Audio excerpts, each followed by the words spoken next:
আপনি আসসালামু আলাইকুম।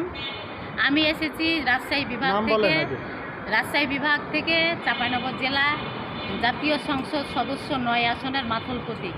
আমি নির্বাচন করছিলাম। নির্বাচনের পরিপ্রেক্ষিতে আমার ব্যালট পেপারে মাথল প্রতীকের প্রতীক ছিল না এবং 2018 সালের সংবিধানে নির্বাচন কমিশনার মঞ্জুর করে রেখেছে। তো নির্বাচন কমিশনার এবং তারেক জিয়ার ভাইয়ের 18 সালের সংবিধান তাদের কাছে কোনো কাগজপত্র আছে কিনা সেটা যাচাই। এক সংসদ ভবনে শপথ করার জন্য এসেছিলাম। সংসদ ভবনে আমাকে ঢুকানো হলো না। তারা বলল মহিলা সংসদ ভবনে কোনো শপথ গ্রহণ করা হয় নাই।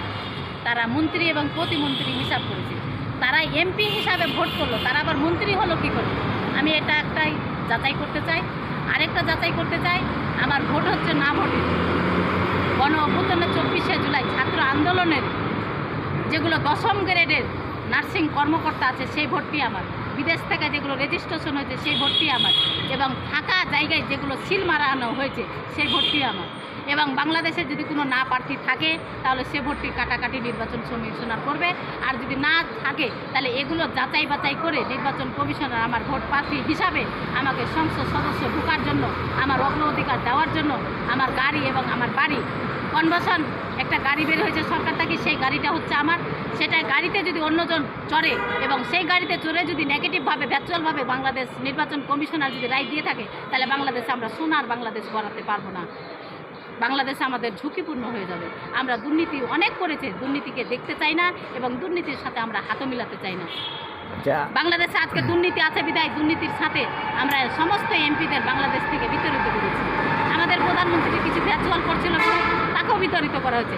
আজকে প্রধানমন্ত্রী বাংলাদেশে আলে সে বিচারক হবে, সেই খুনি হবে না এবং তাকে ফাঁসির রায়ও দেওয়া যাবে না। সে বাংলাদেশের খুনি নাই, তাকে একজন ফাঁসির রায় প্রমাণ করে তাকে ফাঁসিতে ঝুলানো হবে। সে একজন বিচারক, সে দেশের জন্য ভালো কাজ করেছে এবং সামনে আরও করবে। তাকে সচ্ছলতাভাবে, দুর্নীতিভাবে এবং তাকে অসচ্ছলতাভাবে তাকে দেশ থেকে বিতরিত করা হয়েছে। সে বিতরিত হয়ে গেছে। ওসমান হাদি মারা গেছে।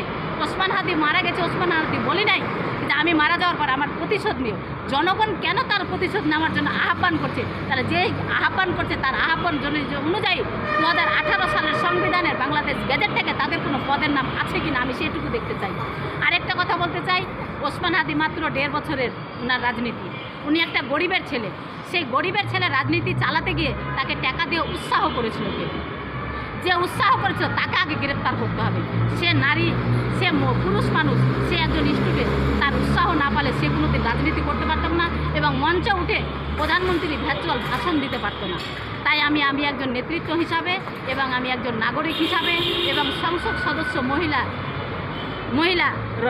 সংরক্ষিত মহিলা হিসাবে আমি বলতে চাই, ওসমান হাদি ভাই ভালো মানুষ। সে একজন গরিবের ছেলে।